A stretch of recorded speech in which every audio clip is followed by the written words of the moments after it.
Henry VIII had feared the political power of Irish music so much that in 1533 he introduced a statute to end the activities of the rhymers, pipers and bards.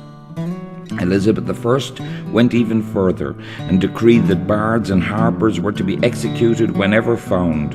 However, these drastic measures merely served to consolidate the position of the pipers, harpers and singing rhymers as the trustees of Ireland's cultural heritage.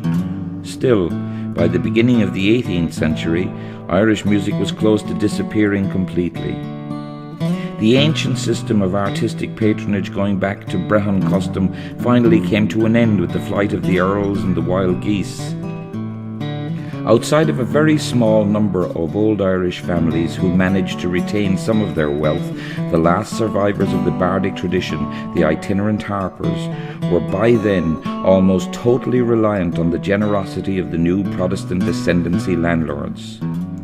While some of the landlords treated the musicians well, their itinerant lifestyle was generally comfortless and exhausting, as they carried their harps from one part of the country to another on foot or, if doing well, on horseback. This was made even more difficult by the fact that many of the harpers were blind.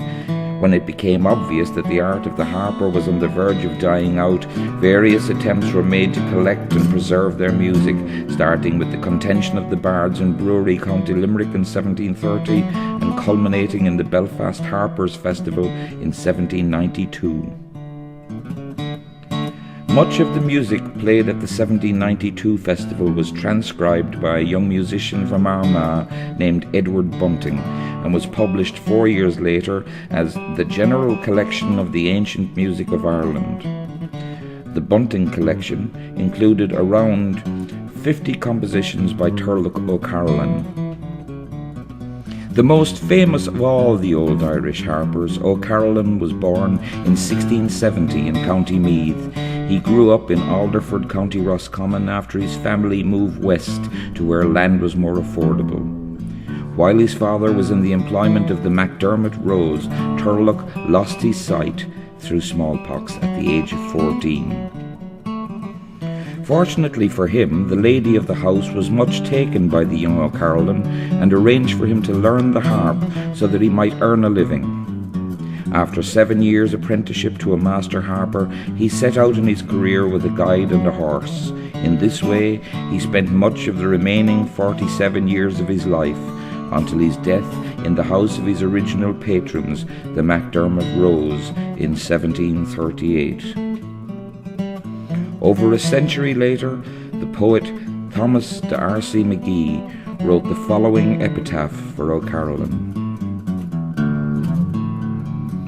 There is an empty seat by many a board.